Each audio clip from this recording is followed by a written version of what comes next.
Test J, section 2, question 21. A driver says, my friends say I will one day have an accident because I drive my sports car recklessly. But I have done some research and apparently minivans and larger sedans have very low accident rates compared to sports cars. What are you gonna tell me you're gonna get a minivan? So trading my sports car in for a minivan would lower my risk of having an accident.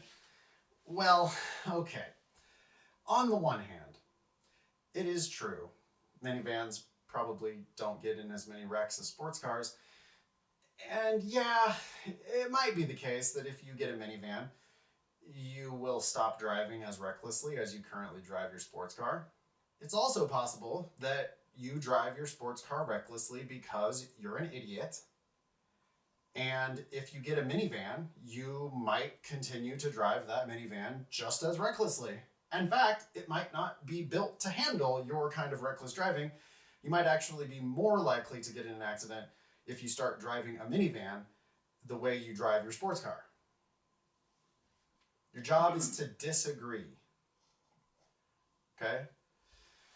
So, I grant, yeah, it's possible that this change might reduce your risk of accident, but it certainly doesn't guarantee that it reduces your risk of accident, because you could drive a minivan like an idiot just as easily as you could drive a sports car like an idiot.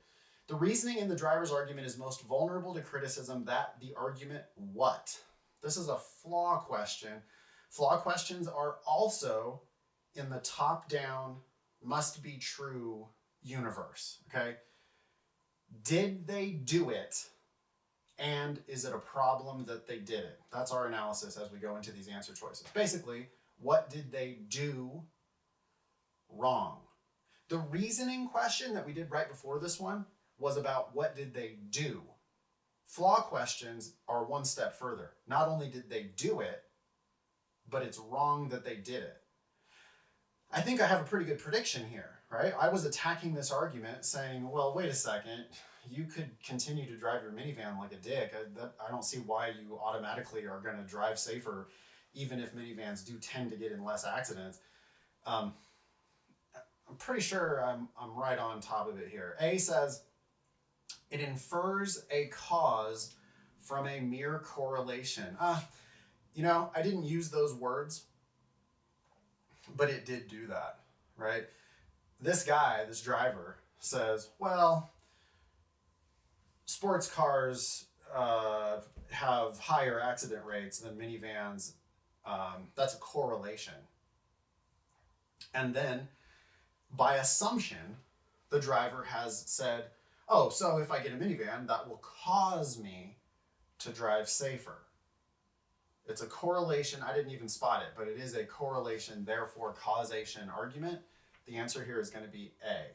There was a correlation about safety, and the driver thinks that that means that there's a causal relationship there, which may or may not be true.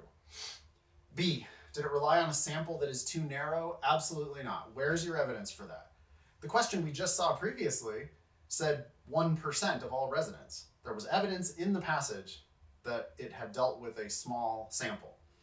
This question, the driver does rely on testimony of his friends, but that's not actually his real logic. His real logic is, well, there is a correlation between minivans. Minivans are safer than sports cars. That's not a small sample. He's not relying on his friends anymore. He's citing that as a correlation that exists. C, misinterprets evidence that a result is likely as evidence that the result is certain. It didn't do that. It never said, Biden is likely to win the election, therefore Biden guaranteed is going to win the election. It just didn't do that. That would be a flaw, but it didn't do that. D, mistakes a condition sufficient for bringing about a result as a condition, basically confuses sufficient for necessary. You guys, by the time you get any good at the LSAT at all, you will know the sufficient and necessary flaw backward and forward. If they had done that in their argument, you would have been yelling about it way before you ever read that in the answer choices. So sufficient for necessary is the LSAT's most common flaw. It will be the correct answer frequently, but they didn't do it here, so it's easy to dismiss that answer. E, relies on a source that is probably not well informed. Where did it do that?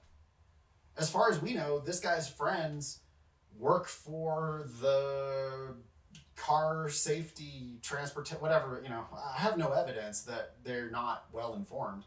I have to pick A here because it's the only one that I'm sure this driver did. The driver cited a correlation, that's the safety figures, and then in the driver's conclusion said, oh, so if I get a minivan, I'll drive safer, which is inferring causation from just a correlation. And that's why the answer is A.